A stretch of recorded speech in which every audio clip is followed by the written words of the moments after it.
Welcome back to The Cinnamon Effect. I'm Kimberly Hand, and today I'm here with Dan Baird. Dan Baird is the co-founder and CEO of NADS Organic Underwear, the fastest growing underwear brand on earth. NADS combines his entrepreneurial spirit and passion for wellness to innovate in the men's clothing industry with healthier organic options. Committed to sustainability, Dan ensures that NADS offers non-toxic organic men's underwear, promoting both reproductive and overall health. Through NADS, Dan inspires a movement towards better health and environmentally conscious fashion choices. Hey there, and welcome to the Cinnamon Effect podcast. I'm your host, Kimberly Hand, and I'm thrilled to have you with me on this vibrant journey of discovery and growth. This podcast is your go-to space for embracing intention, where you'll find clarity on your unique path, deepen those meaningful connections, and unleash your creativity like never before. We'll explore how to build unshakable confidence and celebrate the beauty of gratitude, all while savoring the calm that consistency brings to our lives. Thank you for being with me. Let's sprinkle a little cinnamon into your day and make life sweeter, healthier, and more fulfilling. Welcome, Dan. Kimberly, thank you for the introduction. That made me feel great. Pumped to be here, and I'm grateful to be talking with you today. Looking forward to sharing the story. Yes. Well, first we have to talk about how we met. And it was through my husband, who is the mayor of Golden Juicery. He absolutely is. What a guy. What a guy. He's there every morning. Yep. So if you'd like to meet my husband, you can pop in there, everyone. But he met you, and you guys called me on speakerphone. And remember? And I'm like just in the car, and David's like, babe, say hi to my friend Dan. I'm like, hey, Dan. He goes, he's the owner of NADS. And I was already a customer of yours. He was like, you know that underwear you bought me? Yes. And you were like, NADS? He's like, yeah, he owns NADS. Oh, did I say it? I said it. That's so good.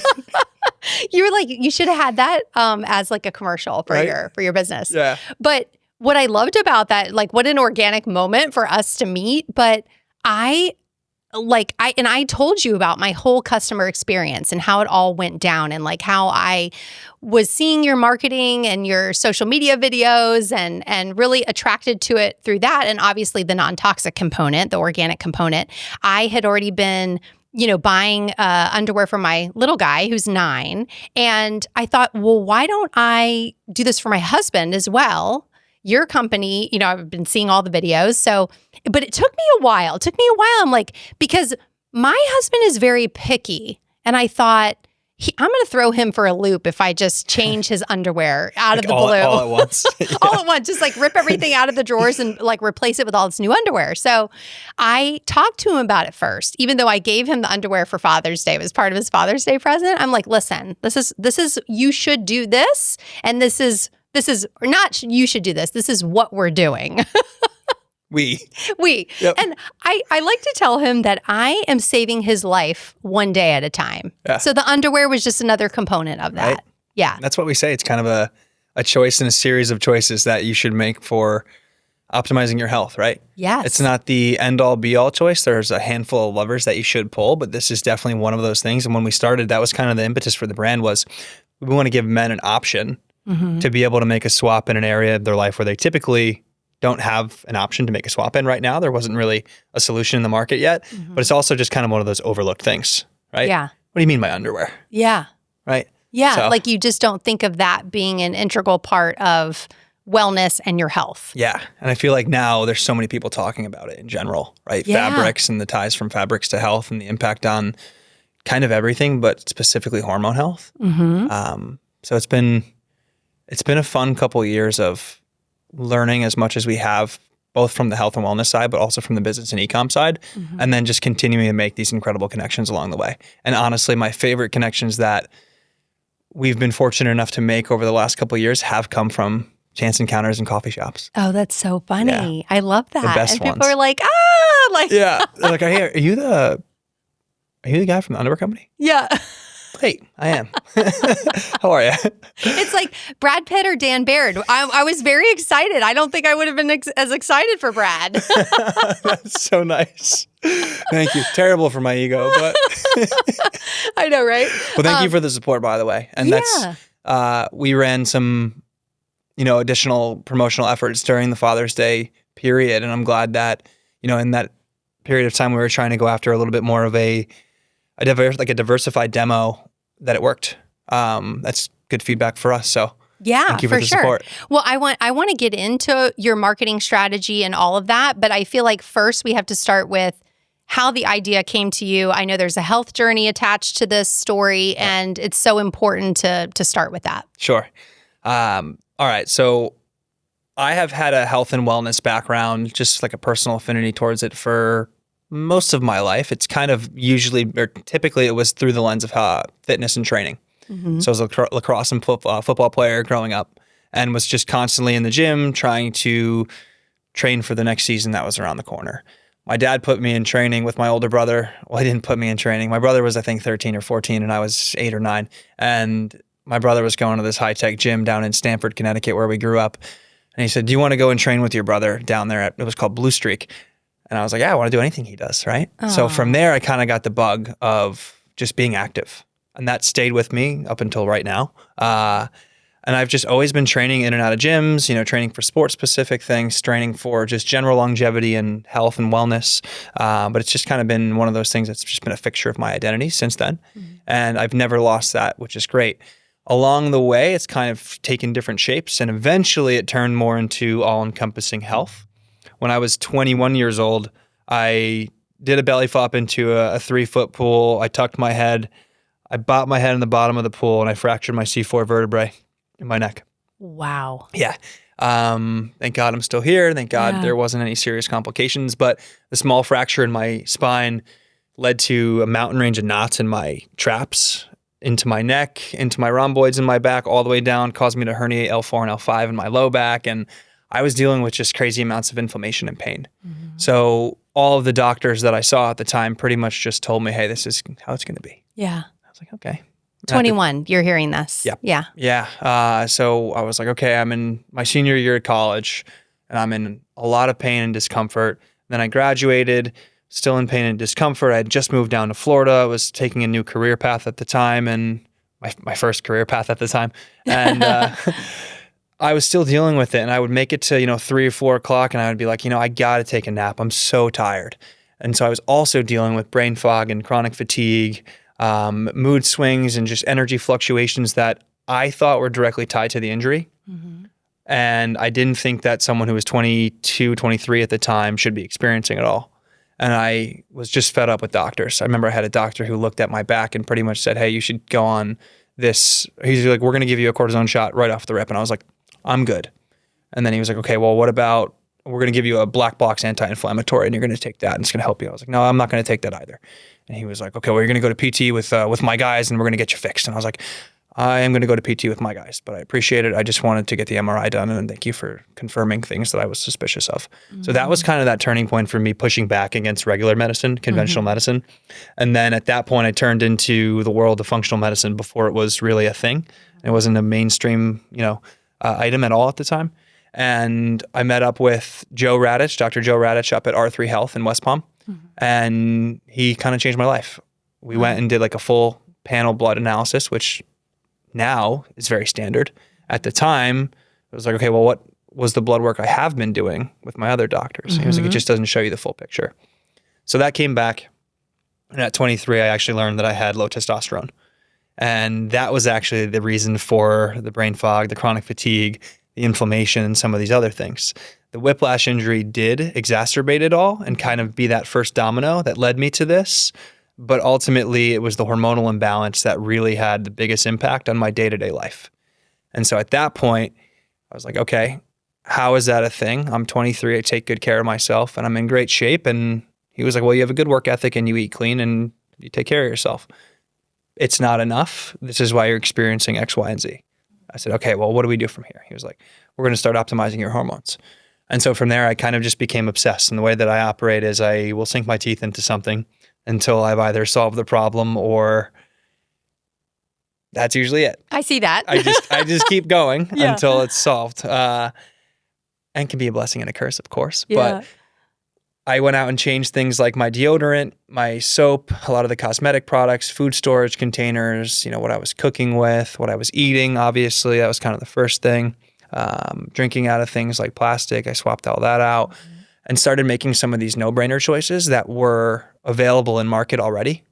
And then over the course of about 2 years, my hormones started to level themselves out and my testosterone started to go up.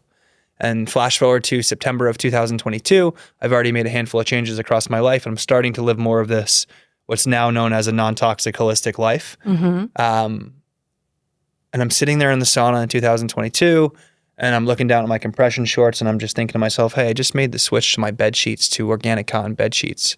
What are these made of? If I'm wearing them to the gym for 90 to 120 minutes most days, 30 of those minutes are in a 200-degree sauna. That's got to be a good fabric because it's sitting on the part of my body that makes testosterone. And that was kind of the light bulb moment. And then from there, I dove into the rabbit hole, started learning as much as I could about fabrics and the impact on our bodies, specifically through skin contact. And I just figured if I'm swapping out my deodorant because I'm absorbing the chemicals in the deodorant, I'm likely doing the same thing through the fabrics that I'm wearing. Learned as much as I could. And then I figured after, a week or so of research, there would be a social media ad that would target me to serve me up with something that I could buy to replace my toxic underwear. And there wasn't anything. And that was when I texted my buddy. I said, hey, I think there's a hole in the market for this thing. I think we should start an organic underwear company. He was like, you're out of your mind. I'm in. I was like, let's do it. And so that was kind of it. And that was just over 3 years ago. And we've been just scaling the business ever since. I mean, it's such an impressive story. First of all, I'm impressed by a couple of things. I'm impressed by the fact in your early 20s that you're thinking about the natural ways to adjust your lifestyle and to eliminate these toxins. And I think now, I mean, obviously when I was in my 20s, that wasn't even a conversation, but just the fact that you were like, this is what I'm going to do. Now, did you raise your testosterone all naturally, or did you do any hormone replacement or anything like that? Great question. So I did everything all naturally. And from 23 to 29, I've doubled it. Wow. Yeah. And that's not supposed to happen as you get older. Yeah. So I can't say it was one thing specifically. I think it was the culmination of little choices that add up. But I can tell you my energy, my output, my overall vitality, livelihood, and just drive and level of ambition are directly proportional to that. Everything has just gotten significantly better because of that. Yeah. And I think also because when you optimize your hormones, you're like the levers that you pull to get there are going to optimize the entire system too. But yeah, no, I didn't turn to, I'm very holistic in my approach, and I really don't believe in Band-Aid solutions. So I didn't want to go down the road of, hey, most conventional medicine practitioners are going to tell you, hey, go take TRT and you're 23 years old. I said, I don't believe in that. The same way I don't believe in when the guy wanted to give me anti-inflammatories for the inflammation I was experiencing, my gut response was no. I would say, hey, that's absolute last case for me. Like that's worst case scenario for me to take those. I took that same approach there, and it's kind of the approach I take everywhere else too. You have to be pretty strong-willed too to fight against doctors that are telling you and advising you and... Yeah, you got to be a little headstrong there.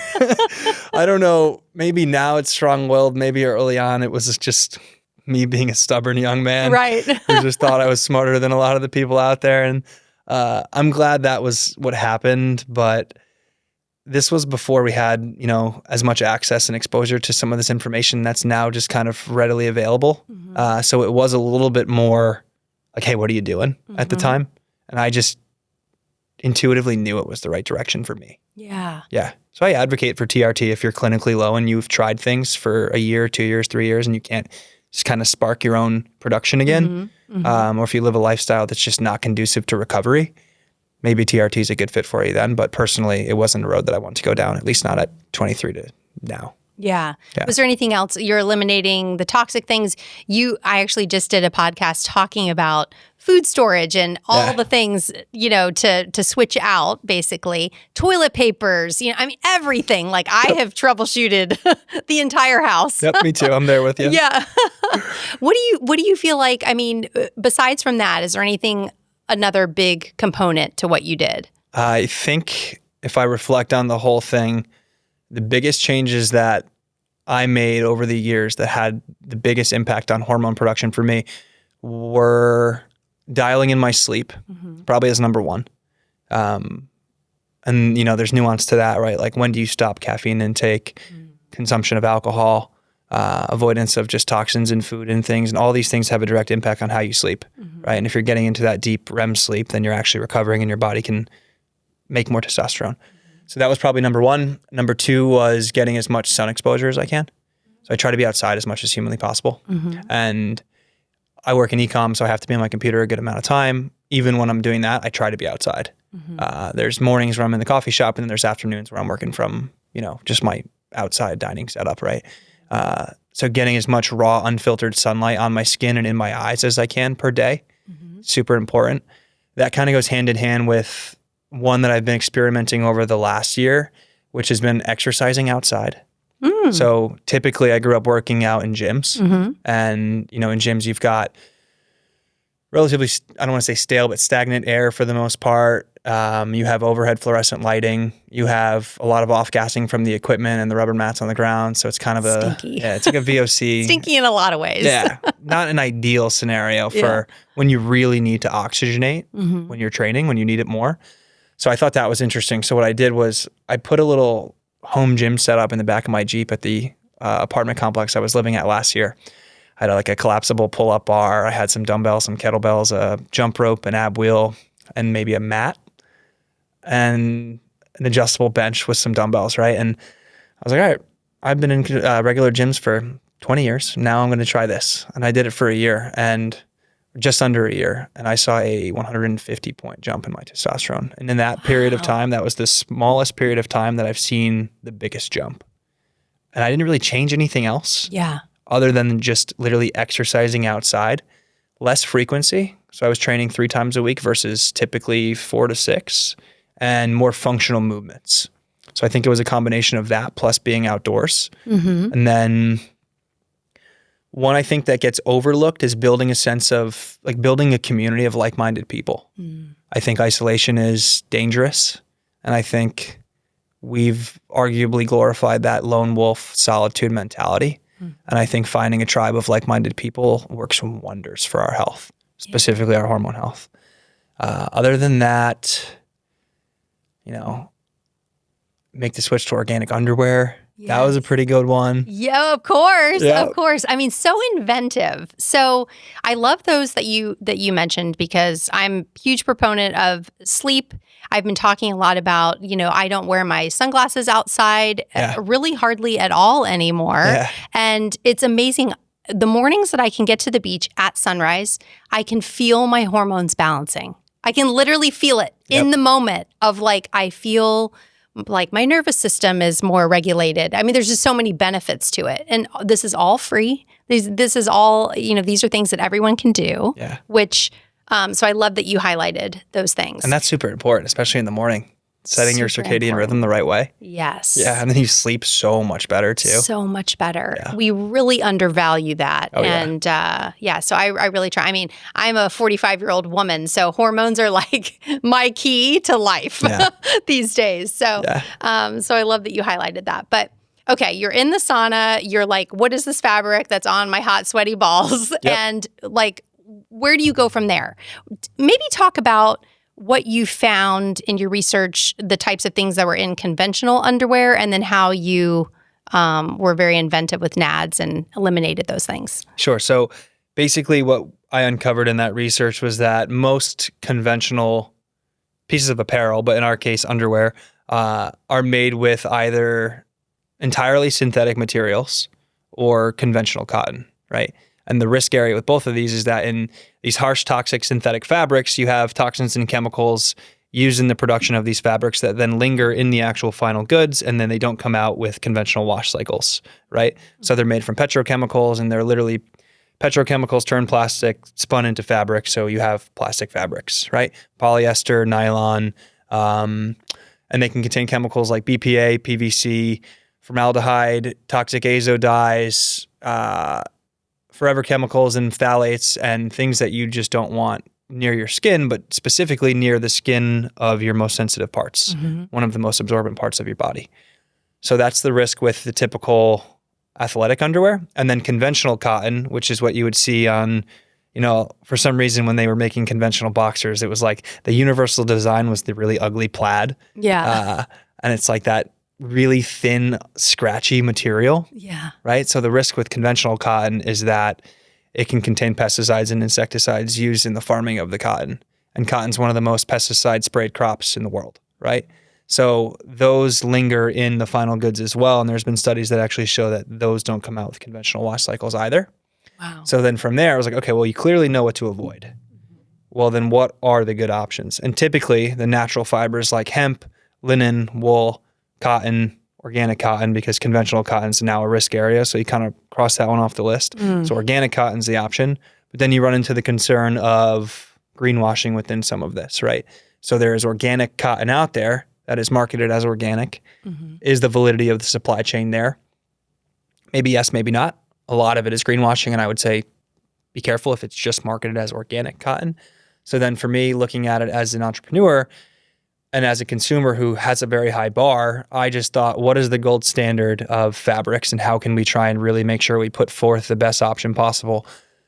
I learned a little bit about the Global Organic Textile Standard, which is GOTS, which is the certifying body that kind of is the pinnacle of all certifying bodies in the organic textile space, and found out that certified organic cotton is the, in my opinion, and from what I've seen, kind of the cream of the crop.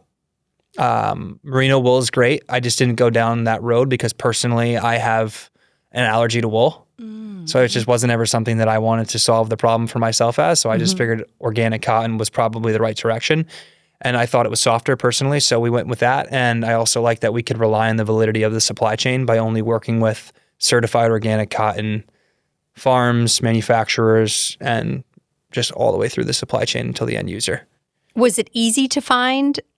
I'm imagining no, right? I'm flashing back right now to when I'm flying from Florida up to visit my parents in Connecticut, and I'm on the airplane and I am just sending out thousands of emails just to manufacturers, just shooting my shot. Wow. Being like, hey, I'm Dan. I'm starting a company. It's not, I have started one. This was very early.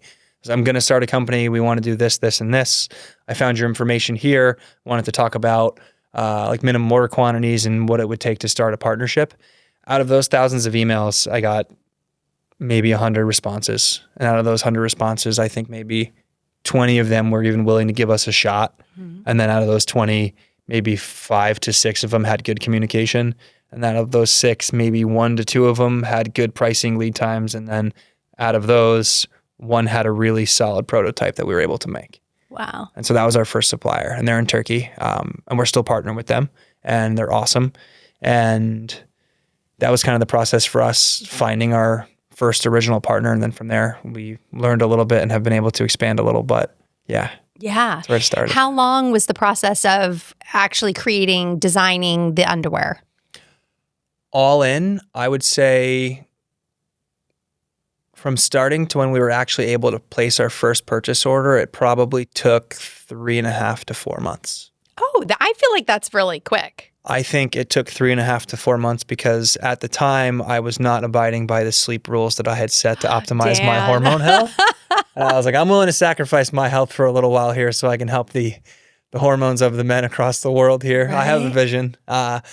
It was 6 to 12 months of R&D jammed into a couple months. Wow. That's like insane. I feel like 3 to 4 months is very aggressive. It was fast. Yeah. Yeah. It was stressful, but it was worth it. You know, at the time I was 26 and I had quit my other job and was going all in on something. And like I said before, if I'm going to sink my teeth into something, I'm going to move quick and I'm going to try and really solve it, as I like to say. And I heard something that you had designed them for like more of an athletic build. Yeah. Is that correct? Okay. Yeah. So growing up with kind of the athletic training background that I've had, me and my buddies, we all kind of had thin waists and big quads and big glutes.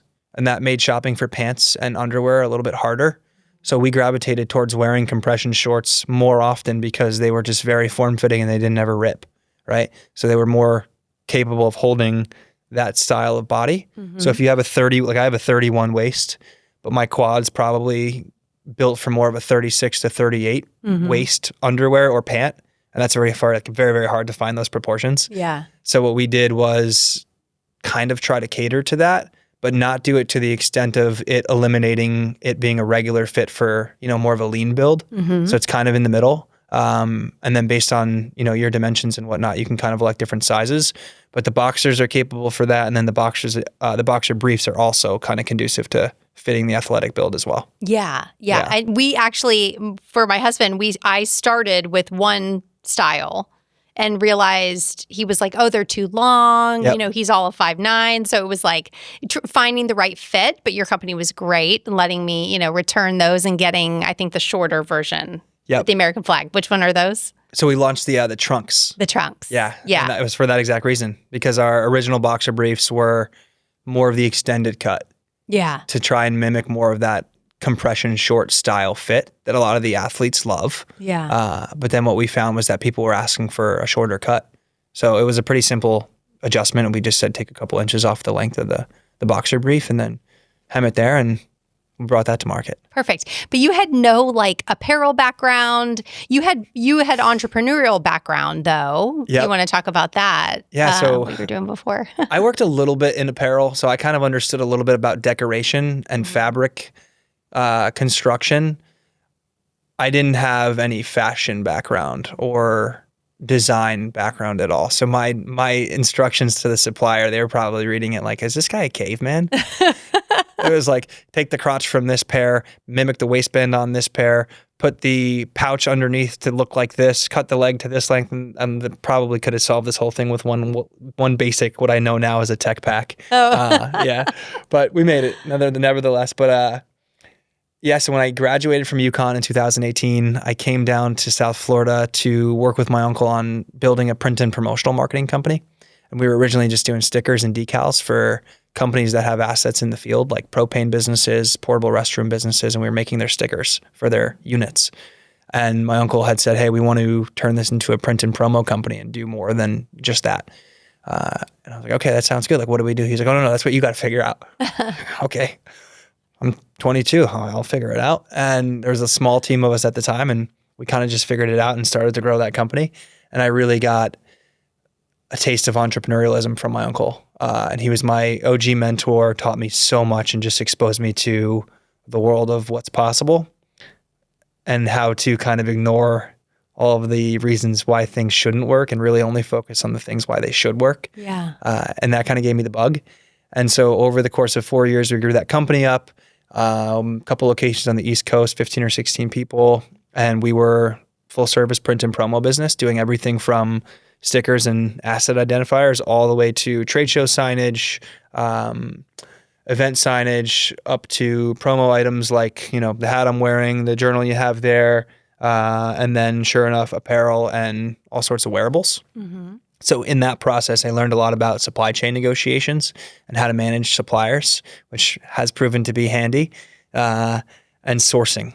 So when I was actually reaching out to companies to try and find a manufacturer, I wasn't coming in entirely cold from the process itself, from the specific industry I was, but in terms of knowing how to communicate with vendors, I was comfortable doing it. Mm-hmm. But that kind of gave me the bug. And then everything else, that gave me the entrepreneurial bug. And I think the business development skills I learned over 4 years and the relationship management skills learned at that business were definitely pivotal in setting the foundation for what we've built at NADS.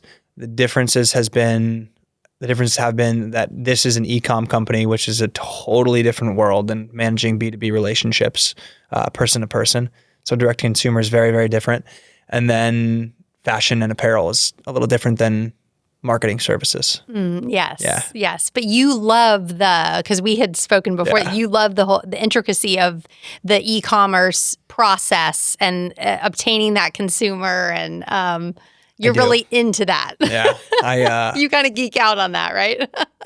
I don't know what it is. I love the strategy around learning as much as possible to do what we call build the omni-channel digital flywheel of the e-com company. Mm-hmm. And basically what that means is there's just a series of touch points that can happen all over the place for your potential customer, right? So the consumer can interact with your brand in so many different locations. So how do we kind of orchestrate this beautiful disaster of a map that enables us to be in front of them in different ways to then hopefully lead to conversion, whether it's at touch point 2 or touch point 5 or touch point 8 or touch point 20, and trying to figure out the strategy around that and then put the pieces in place to support it and then put the pieces in place to then scale it. Yeah. Yeah. So that's been a big learning curve. And we didn't have the e-com background. We just my partner and I, Steve, we gravitated towards it fast. And then my third co-founder, John, who came on about 6 months in, the three of us just have this very complementary skill set. And I think it worked. It worked pretty well. I think it's working. Yeah, I've got a great team. I've got great partners. This hasn't been the Dan show by any means. These guys are incredible. They're really good at what they do, and everybody's really bought in. So my entire team, there's about 7 or 8 of us now of like the core team members. They're all ass kickers. Awesome. And then the external team of like fractional partners and everything that we've built over the years are also just incredible. Very cool. Now, I want to talk about the name NADS. Yep. I want to hear the backstory of it. Is it something that you ever had a doubt about? Or did you think like, oh, the guys are just going to love this? Like, because I'm thinking because it's out there. It's in your face, right? It's bold. So, yeah, it's bold. So I wanted to kind of replicate the Chubbies playbook. I don't know if you're familiar with Chubbies, but they were the kind of the flashier short bathing suits that dominated the game in 2015 to 2020. And then I also kind of wanted to replicate the Dr. Squatch soap playbook from a marketing perspective and also native deodorant.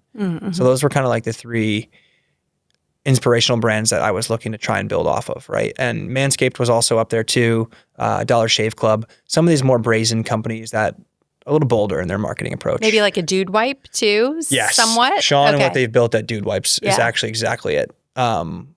They're usually one of the ones that I mentioned as well. I just forgot right now, but exactly like that. And originally I wanted to call the company Buddies and I was set on it. I was like, but then I didn't know anything about trademarks and I didn't realize that there's a ton of companies that have some sort of word buddies in it. So it just wasn't available at all. So then I was like, all right, first obstacle, back to the drawing board. What do we do? I had thought about NADS before Buddies and was like, I think Buddies is more universal and I think it can enable us to do more down the line, but then it wasn't available. So then we had a list of things and it was like, all right, it's got to be something to where it packs a punch. It's really one syllable and people won't forget it, but it can't be something to where they won't want to say it.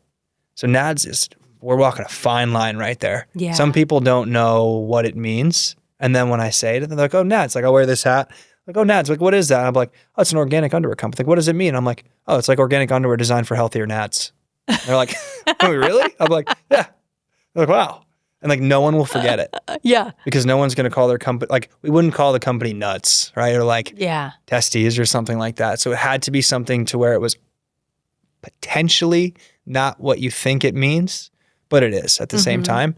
And if you look at a lot of these other companies that are out there, like, they're very short and to the point, right? Like some of the underwear companies, some of the clothing companies, like Skims, for example. I think it's 4 or 5 letters. A lot of these companies are 4 letters. That was kind of coincidental. Yeah. That one was not on purpose. But yeah, it was pretty much just how do we get something that's going to be bold enough to get people to kind of think twice. And then we just accomplished 2 touch points essentially from one brand name being in front of them instead of it just being like, okay, well, what was that company called? I was just thinking, how do we get something that's going to be memorable, but not obnoxious, too obnoxious, at least. I think you nailed it. Thank you. Yeah, it's so memorable, right? You know?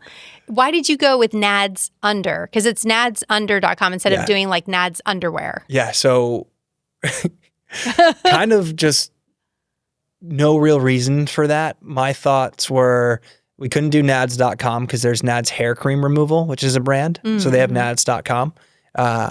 Totally different product category, but they have that domain. And I was like, okay, well, what could be something that sounds cool? I was like, nadsunderwear.com. And I was like, that's cool. I was like, you know, it'd be even cooler, shorter, nadsunder.com. And we just went for that. That domain was available. Love it. I own nadsunderwear.com too, but we direct all of our traffic to Nads Under. And I thought about it from the lens of when people are talking about it through social, it's at Nads Under versus at Nads Underwear. And for me, being a naive 26-year-old, I was like, that just sounds cooler. Yeah. Nads Under. The only downside to it is that some people think the brand is Nads Under. So some people will be like, oh yeah, I got this underwear from NADS Under. Some people have been like NAD Sunder. Yeah. NAD and then Sunder. I'm like, I don't even know what that means. But it's not something where it's presented fundamental issues by any means. Yeah. It still works. Yeah, I love it. It's like super creative. And I want to know about the marketing too, because it's really in your face. You're a part of it, but you weren't always a part of it, right? Yep. So like what has been the evolution of that? Did you really think like with a name like NADS that you had to come out there kind of, how like boldly, I guess. The whole thing is bold, but talk about the marketing journey of that. Yeah. So part of the marketing journey is kind of my early days as a naive founder as well, an e-com operator. And I thought we would be able to just, long story short, we bootstrapped the company. We didn't raise outside capital. We thought we were going to be able to just do it without any issues, right? No hiccups or anything. And we didn't have a lot of capital between the two of us, enough to get going and buy a first round of inventory. And we had a credit card with a decent limit on it. And we were like, yeah, this is going to be good. And then we were like, okay, well, we got the inventory. We sold pre-sale. We sold 10% of the stock. We had 2,000 units. We sold 200 pairs to friends and family just from our own personal Instagrams and hyping it up. And we're like, okay, yeah, we're making some sales. And then we're like, okay, well, what now? And I was like, okay, we're going to get a company to come in and make 2 really good ad creatives. And at the time, we just called them commercials, right? And we paid them $10,000, which is at the time it's a large amount of money at any stage, but at the time was way too much money, knowing what I know now. Yeah. And that was for 2 video concepts with 5 hooks, aka 5 opening clips, and then followed by like the 2 main video bodies. So you essentially get 10 shots on goal, but you really get 2 shots on goal because they're really just 2 videos with just some distinct openings. $10,000 for that. Couple months of back and forth, so missed opportunity cost tied to that as well. We scripted it with the company. They went out and made the videos, did the production, found the actors, did the whole thing, and they were good videos and the scripts were strong, but they didn't work. So spoiler, they didn't work at all. They would work for us now because we have brand awareness, but what we didn't know at the time was that we were not at the stage to where a scripted high production piece of content wouldn't be feasible for us to actually start like picking up consumers as customers. So we put some spend into that. We put it into the ads account and it just didn't generate any results. And so from there, I sat back and candidly, I thought, oh shit, okay, what do we do here? And that was when I think Steve and I were both living in Delray at the time. I was like, yeah, let's get the gym for 2 hours on Monday night and we'll get a local videographer to come down and just roll the camera. He was like, okay. So he came down and we didn't really script anything out. And he was like, I was like, start rolling the camera. He goes, what do you mean? I was like, just roll the camera. And I was on screen and I was like, all right, I got to get in touch with my inner Jim Carrey here. And I riffed. I went on camera and pretty much I had like a pair of Nike Pro Combats and pretty much was like, are you still wearing traditional polyester underwear? And I'd look at the camera with like a little bit of a shift in my eyebrows and I would throw it at the ceiling and be like, you might as well set your nuts on fire. And I would like pause and then I would go to a different scene in the gym and it would be me walking and talking with NADS and being like, introducing NADS, certified organic cotton underwear for men. Made without the harsh chemicals and toxins found in most conventional underwear. This is the underwear that your boys deserve. And I would like point. And then we'd had a different closing slide. And out of that concept where we pretty much validated hook, problem, solution, call to action as the format for the initial round of videos, I think we had 40 or 50 videos from that shoot. Probably 7 or 8 different bodies and 30 to 40 hooks and just different call to actions. And then at the same time, our third co-founder, John, had come on board and he put some of these videos into the ads account. He texted me, and I remember it so clearly. He goes, Dan, I think these videos just saved the company. And that's when we started to see it pick up. And it was just about how we were communicating the message to consumers. Yeah. And so it started with more of a humor-based, drawn out, hey, let's disarm people with a little bit of a joke, but then also let them know like this is a real issue. And then when you land on our organic page, there's education and value. So it's not just satirical. The evolution of it has been still a lot of that, but then more so partners with, like we partner with influencers and content creators to help us drive the point home. And, they market it to their audience, and then we market it to our audience, and then we put some of their content into paid campaigns. And then the email and the SMS list for the business has continued to grow. So we're obviously trying to drive traffic to the website to capture data to then be able to market to them there, where we also send out just value and promotional efforts and things like that. We're very bullish on paid ads. So you'll probably see me in a ton of different outfits and personas. Yeah. Because our content team comes up with some incredible scripts, and we have some people internally who are very capable of being on camera. John's my CMO, and I'm the CEO of the company, and we're probably the two main actors for the business as well.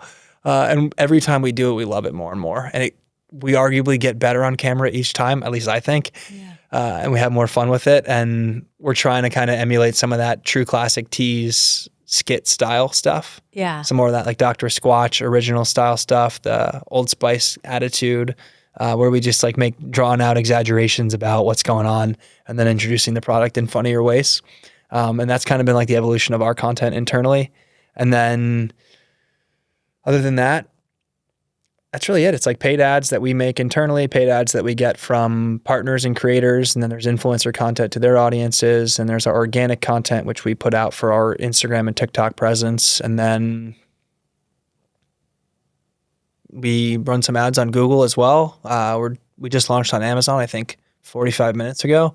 Oh, wow. Oh, you weren't on Amazon before? No, we've been 100% direct consumer through our website up until today. So was that, what made you want to do that, just to expand the? Yeah, I just think we were at a point where it made sense. We had been asked about expansion, channel expansion, product and category, or catalog expansion, just a lot of different ways of expanding really early on. And Steve and I were very bullish on going deeper before going wider. Mm-hmm. So 3 years in, 100% direct to consumer through our website, only marketing on Meta and Google. It's pretty lean and pretty focused. And we were very intentional about that. Now that we've kind of grown the infrastructure a little bit and can support from a manpower perspective, the ability to go and do some of these external initiatives, Amazon was the one that made the most sense for that first level of quote unquote expansion. So we're doing that now. And then. Are you thinking about retail at all? I'm thinking about it. I think it's going to be a 2026 plan. Okay. And we'll probably start small. I would imagine surf shops and menswear boutiques. Okay. What would be the holy grail that you would be really pumped to see your company in such store? Which store? NADS and Dick's. I mean, perfect. It would have to be that, right? Yeah, Dick's Sporting Goods would be great. Yeah. Yeah, I think it's very aligned. REI would be a solid fit. Nordstrom would be good. But realistically, I would imagine Dick's being the I totally get that. Yeah, partner. So check back in a couple of years and we'll see where we're at. I bet that will happen. I actually want to bring up on your personal Instagram page, you did a post and you talked about believing in yourself and your ideas and writing your own playbook in life. Yeah. And so I see you as a really efficient manifester just based on your story. So I'd love to hear more of how you feel like you've set the wheels in motion in your life and I don't know, maybe give your tips. Yeah, sure. So what you believe. This kind of all came full circle for me when I went back up to UConn last year and did a guest lecture at the entrepreneurial program up there. And keep in mind, I was a 2.7 student and did not care much for education. Played lacrosse, I was in a fraternity, and I worked at the bar, and that was my focus. And I went to class sometimes. I just kind of got by. I just didn't really see a lot of value in it. I was probably aligned with the wrong program and the wrong courses, but a lot of external pressure and societal norms and kind of just like how things are supposed to be weighed a little too heavily in my mind for a couple of years after college because I wasn't a good student, right? So when I kind of went back up there and was able to share some knowledge with some of these younger guys, that was a lot of what I shared with them was that just because something is the way that somebody else says it is doesn't mean that's how it actually has to be for you, right? So I'm a big advocate. It's one of our core tenet pillars of our business, which is we write our own playbooks, right? We don't have to play by. We can essentially write the rules for what we deem possible because the impossible is something that can just be conquered, right? And you can either just pursue it at all costs and potentially get there, or you can quit. And I've always said, like, you either win or you learn. It's not win or lose to me, it's win or learn. And if you can adopt that and you can fail and fail forward fast, I feel like you can kind of accomplish anything. But I wasn't always in that train of thought, to be honest with you. This business grew very fast from a business perspective. And what they don't really tell you about when that happens is your internal operating system as a human has to evolve fast too, to match it and be able to sustain it. And there was a lot of growing pains that came with this. So, I was a 26-year-old growing a fast company in ecommerce and managing a team of people. I had never done that before, either of those two things. I'd never grown a business in ecom. I'd never grown really a business that was actually my own before. And I definitely never managed that, like a team of people who were all really like strong, capable human beings, awesome people. And they're looking at me and, I'd always been a leader my whole life, but never in this lens. And so that was really challenging to navigate as a young man. And a lot of the self-work I had to do, I've worked with a CEO coach, which is what I call like the external coach for the business stuff. I have a couple of advisors within the business that I work with. And then I also have an internal coach who helps me with the personal development that has come with the business development, right?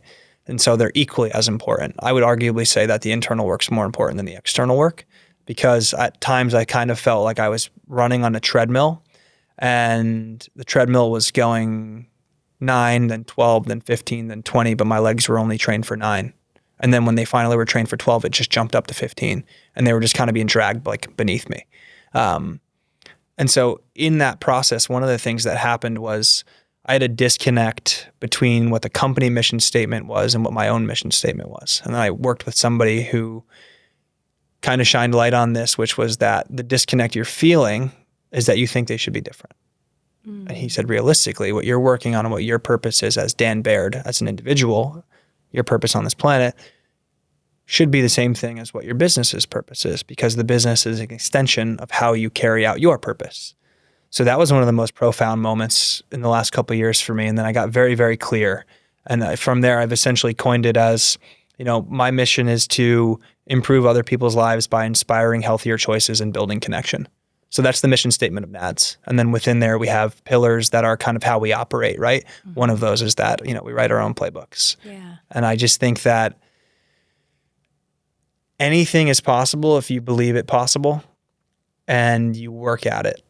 And I'm not the smartest guy from an educational perspective. I think the things that have enabled me to be successful are a sickening work ethic. Thankful to my parents for instilling that in me. They worked really hard and they still do, and I learned from them. So I'm grateful for that. Kind of a delusional sense of optimism. Yeah. And then, I like to say boldly optimistic. Exactly. Right. And then the ability to delay gratification and believe in your vision. And then along the way, you learn the values of developing a thick skin, because so many people are going to tell you it's not going to work.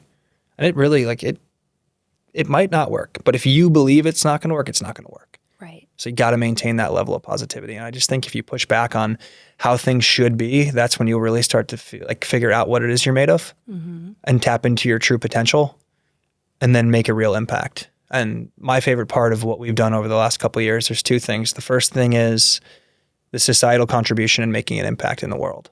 That's the driving force for what we do. And then the second thing is a little bit more selfish, but it's just the people that we've met along the way. Like I know some incredible people, and every connection that we make is just, it's very eye-opening, it's inspiring, and it just confirms the path that I've chosen. Yeah. That was a very long-winded way of answering your question. I love it. It was very beautiful, the way you explained everything. I mean, because you're only 29 now, right? Yeah. You come off of much older, wiser, I guess. Than 29. And to think about you saying delaying gratification as like a 20-something-year-old man, I just feel like it's like an oxymoron or something. Like not many young men can see that far forward and that delayed gratification. So I think that's really impressive. I appreciate you saying that. And I think there's an element of kind of surrendering to the unknown here, that as a recovering control freak, I wasn't always able to do. And I can only do so much, right? So at the end of the day, if I can look myself in the mirror and just genuinely and brutally honest, like being brutally honest with myself, say, I gave it my all today, there's nothing more I can do. So I'm not going to try and control anything past that. I think that's been one of the coolest things with this business is it started as a side hustle where we wanted to just start a little project, and it became this awesome vehicle for so many different things, one of which being just invaluable learnings and experience. Mm-hmm. Yeah. Did your age ever come into play? Like, did anyone ever, maybe your manufacturing partner, I mean, were they like, oh, when they met you, they were like, oh, this like young guy. I mean, did that ever come into play or Never, not really? No, I don't think they know how old we are. Okay. Still, I've met them a couple maybe times. Maybe they won't listen to this. 29. 29.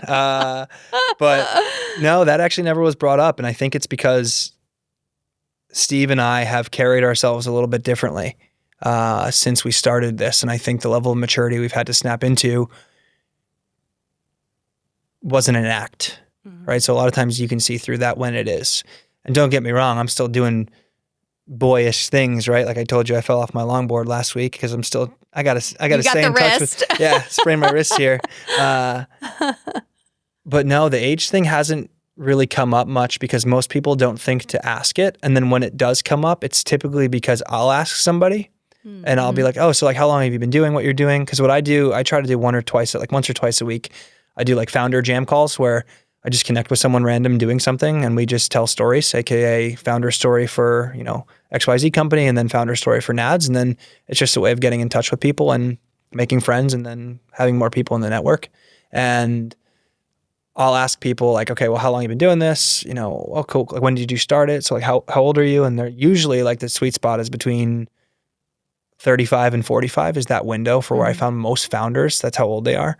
And then they're like, how about you? Like you're 34, 35? I'm like, at the time, like 27. Yeah. Like now I'm 29. They're like, 29? Like, wow. Oh man, you got so much time. Like, oh, I wish I started at your age. But then it's funny because then I'll meet a founder who's 22, 21 and be like, oh man, I wish I started at your age. Right. Right. Maybe it's getting younger and younger, right? It's cool. Yeah. Very cool. More and more entrepreneurs are stepping onto the field. That's what I like to see. Yeah, I love it. Are you interested in expanding into women's or kids at all? Like, I'm curious about that. Yeah, so we have thought a lot about what expansion looks like to us. And where we're at with it now is earlier this year, we did a limited edition run of shorts. And that was our first step out of traditional underwear. We were getting a lot of comments on ads and in our DMs and on our emails and everything saying, I don't wear underwear, but I don't wear underwear. Well, it doesn't matter because I just go commando and in my pants, right? So I haven't worn underwear in 5 years. So what we did was we were like, all right, let's use our supply chain to do two things. Let's give the people what they want, but they don't know that they want it yet because they haven't asked. And two, let's test out product market fit slightly outside of the category of underwear. Mm-hmm. So we made an awesome pair of shorts. And we called them the Commando shorts. We ran a campaign. That campaign was pretty much, hey, for those people who don't want to wear underwear, one, you're kind of weird. And two, we got you covered because your pants probably aren't made with certified organic cotton underwear. So you're missing the point. Now you can safely go commando in the organic cotton Commando shorts from NADS. You're welcome. And so we tested that and those sold out. Wow. And then we're bringing those back right now. We just restocked in black. And then we have Heather, I'm not sure if I can say this. We have Heather Gray and Deep Blue coming out. Exclusive info, guys. If the ops team sees this and I did something wrong, I'm sorry.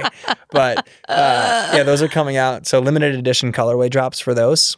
And that's kind of to validate product market fit again on a little bit of a bigger scale. And then we have another product that we will be dropping within the next month, which is a little bit closer to underwear. But it's more so for your feet. Okay. Pick up what I'm putting down. Nice. Oh, I love that. And we're going to just test that out. We're not going to market it. We're going to just kind of sell it to our existing customers to get a little bit of feedback and see how it goes in terms of responsiveness. Mm-hmm. And to be honest, that's the only real intended outward direction of expansion. What I would see happening in the future in the next 2 to 3 years would be we would go youth first. Mm-hmm. And we would, sell teens and boys, same styles that we have now, maybe with a little bit more of a conventional cut brief for kind of like that younger style. And then from there, we would probably then go into basics and like general activewear. So probably like a base layer tee, maybe a pair of sweats, socks, maybe a hoodie. I don't see that happening anytime soon. And then the ladies line would probably be something that we won't touch. So exclusively men's. I or think, boys too. I just think with our team now and the direction we're heading, there's a lot of value in being specialist. And one time Sean Riley from Dude Wipes put a tweet out and was like, these guys are just owning underwear and underwear only and selling to men just for their underwear. These guys could grow like a weed for the next couple of years. And I was like, yeah, I respect and admire everything he says. So I'm going to listen to that really quickly. Yeah, and it was awesome. Also like fanboy moment to see him put a LinkedIn post out about us. And I was like, oh, we're doing something right. That's really cool. So trying to just stay lean and focused on that. But obviously who knows what the future holds, but that's kind of the intended direction for now. Yeah. What an awesome story. Thank you. I really love it. I'm super impressed by it. So I appreciate you coming on and thank you for having me. Because when we spoke before, when we met, I was like thinking that I wasn't really thinking about the whole marketing aspect and that you were just really marketing to men. Because I felt like I was picking up what you were putting down and like this was like speaking to me, right? Yeah. And I'm the buyer for my husband. So so on this show, we do have a lot of obviously like majority female listeners. So I think this is a really great opportunity to speak to them and kind of raise their awareness for what's going on in the market and they are able to take advantage of saving their men's lives one day at a time. And it's crazy because a lot of times what we've seen is that people will say, oh, I already had kids, I don't need it. Yeah. Well, it's more than that. It's about hormone health, and that affects every aspect of your life. Oh, right? yeah. It's absolutely more than that. Yeah. I mean, we can talk about infertility and all of that, but really just the hormone disruption of all of it. We realize how important that, I actually realize how even more so how important that is as I'm past I'm not personally having any more kids. So it's interesting. A quality of life thing, Yeah, totally. But no, that's a great point. And during gifting seasons like holidays and Black Friday, Cyber Monday timeframe, we run a little bit more of intentional campaigns towards ladies to try and buy for their men. But it hasn't been something that we've really put too much effort into, which is wild to think because historically, men really aren't buying underwear for themselves that often. So we've had to kind of create a new segment within the space. Yeah. And you really spoke to the men. I mean, you did. Thank you. It's been a good journey so far. We're fortunate and grateful, and the learnings have been awesome. So I love that. To wrap up, I want to find out more about your personal wellness routine. If you want to maybe walk us through what your morning routine is like. You talked about sunlight and sleep, but maybe get a little more detailed with what you do. So it's kind of always evolving, but the general principle around it is I kind of wake up whenever my body says go. I don't set an alarm unless I have somewhere to be. And usually my body wakes me up between 6 and 7:15, anywhere in that window, depending on how I slept the night before. If you are able to not wake with an alarm, I'm an advocate for it because it's kind of an abrupt jolt as opposed to your natural body just going. So I get up, take my dog outside, get some natural sunlight in my eyes right away. And then I just kind of move slow. And this is one of the more recent changes I've made, which is I used to just get up and go. And then when I get up now, it's like, all right, let me go slow for the next 30 to 40 minutes and not just spring into things, right? So I don't go for my phone right away. I get up, I open the blinds in my house, my dog goes outside, I go outside and get some sun in my eyes, I put my feet in the grass. I come in and take my supplements usually in the morning. I don't take a lot of supplements. I take magnesium, shilajit, glutathione, and that's it. And so I take shilajit. Yeah, me too. From Black Lotus, Florida-based brand. They're great. Oh, okay, I love those guys. Yeah. And then I take magnesium from my friend Alex's company called Kono Nutrition. Mm-hmm. It's like the cleanest supplements that I've seen, and they're awesome. So that's my favorite magnesium right now. And then from there, I kind of fire up my breakfast. And I wasn't always a breakfast guy, but I've actually found that my energy levels have been much better if I just have something light. So what I'll do is 2 pieces of sourdough one with a little almond butter and olive oil, the other one with just a little olive oil and some salt. And I cut up a banana and put it on one of those pieces. And then I have a little beef isolate, like beef bone broth protein shake. Mm-hmm.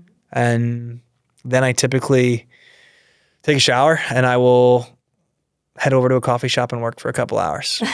Morning cappuccino, morning e-commerce work, deep work, calls, that kind of thing. Come back, have lunch from home.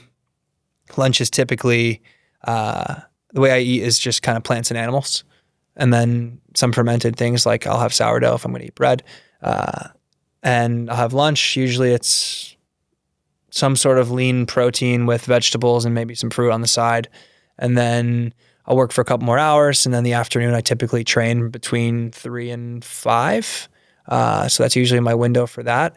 And then nighttime, probably like another hour or two of just closing out work for the day. And then I usually hit the sauna.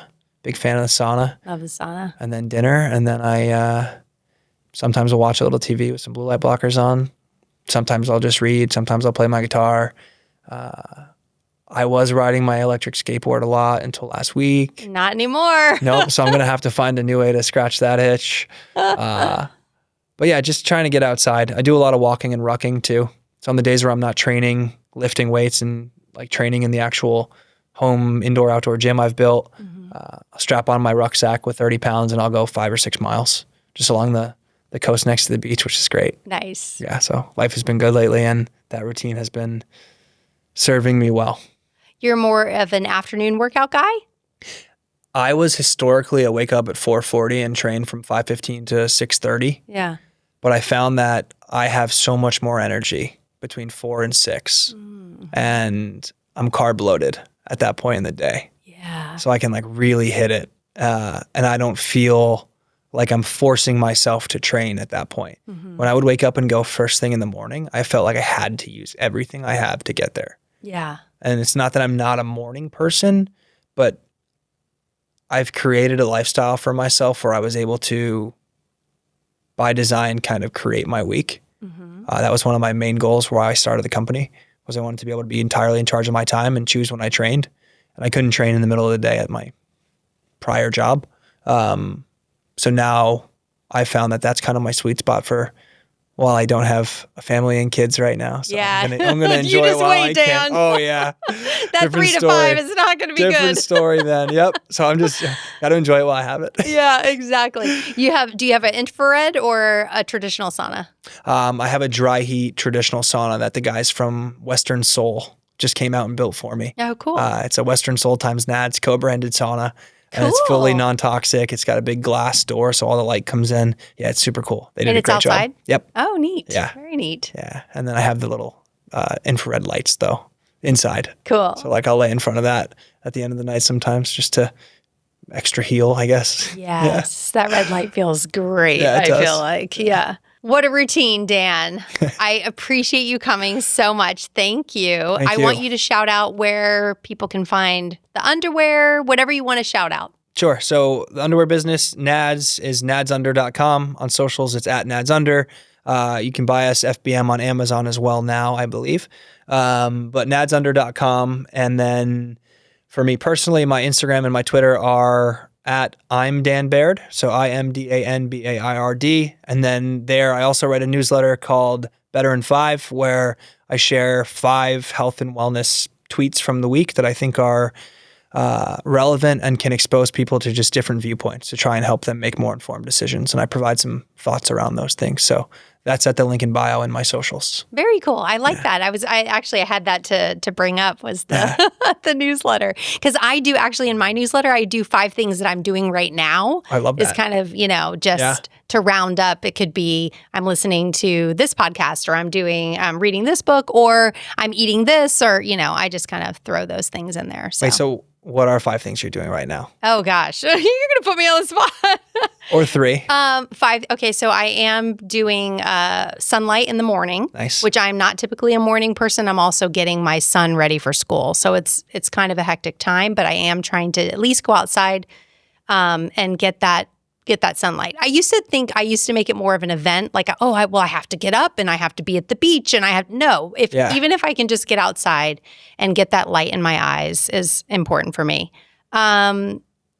Sleep is always huge for me. I am being really more conscientious about my phone and having my phone out late at night. So I like to try and shut that down, 7 p.m. and not look at it again. I'm reforming 7 p.m., myself. That's great. Yeah. Yeah, really good. Not easy to do sometimes, but trying to do it really early. Like once dinner hits, I don't need to talk to anybody is what I think, know? I'm also trying not to go out during the week at all. Not that I go out, I really don't, but even doing anything during the week really throws off my schedule. I feel like just with having a little guy who's doing homework and if I want to keep my sleep as a priority. Yep. Trying to think what else I'm doing right now. Am I eating anything weird? Weird. I'm back on a more stringent supplement routine. Nice. I take minerals in the morning. So, and especially if I'm doing sauna, I do those the Quinton minerals. Oh, yeah. Like the little glass vial? Yeah, the little glass vial. I do. Interesting. Okay. Yep. I've used those for a while now, kind of off and on, but I'm back on that. I've used the Shilajit. I have Symbiotica currently, and it's kind of messy because you're scooping it out, so that's like a whole process, but yeah. That's good stuff. What do you do for water? Okay, so water, I have reverse osmosis in my house, but I like to drink the Mountain Valley. Yep. And I have the 2.5 gallon glass Mountain Valley on the Certoto copper, what do you call it? Dispenser. Yep. So I've been doing that. So drinking out of copper, which I feel they say it's incredible for your immune system, and it's like an Ayurvedic practice. Okay, you're teaching me something right now. That's awesome. Yeah. So I do that, and that seems to work well for everybody. I have a hydration station at my house. So we live in a beach house. It's kind of small, but I have like a whole table set up. I have all the pure, I always get the Body Health, the pure amino, the electrolytes, the amino electrolytes. Right now I have the Absorption Company, their electrolytes. I like those, the Restore. I have the Quinton minerals there. I have it all set up. That's amazing. You just grab and go. It's out there for everybody. Hydrogen tablets. I just got those. Tablets. Yeah. I've never taken them before. Yeah. You recommend? Recommend. I'm hoping it will expedite my healing up here. Yes. It's just doing everything I can. Super powerful antioxidant. So throwing a couple of those in my water during the day. So there's usually always something in my water, which I know that's controversial. Like some people are like, oh, just drink water. Like you don't have to always have something in there. But for me, it just helps. I don't drink anything else. I don't drink coffee. So I'm no caffeine. So I feel like having a little something in my water, like let me live a little bit here, At the end of the day, like if you feel good, that's what you go off of. Yeah. It's a constant battle, but we're working on it. Always working on it. Always intentional and always trying to do my best. Yep. Every day. That's all you can do. That is all we can do. Yeah. I love it. Well, thank you for having me. This was amazing. Oh, thank you so much. We'll have you back again. I'm looking forward to it. Okay, awesome. Thanks for tuning into this episode of The Cinnamon Effect. If you enjoyed our time together, don't forget to hit that follow button on your podcast app and sprinkle a little love by leaving us a 5-star rating and a quick review. Your support means the world to me. For even more goodness, check out the show notes where you'll find links to some of my favorite products. And don't forget to visit thecinnamoneffect.com to connect with me directly or to grab your TCE Gratitude Journal, your next step towards a more grateful life. I can't wait to spice things up with you again next time. Stay vibrant, stay inspired, and remember to add a little cinnamon to your life every day.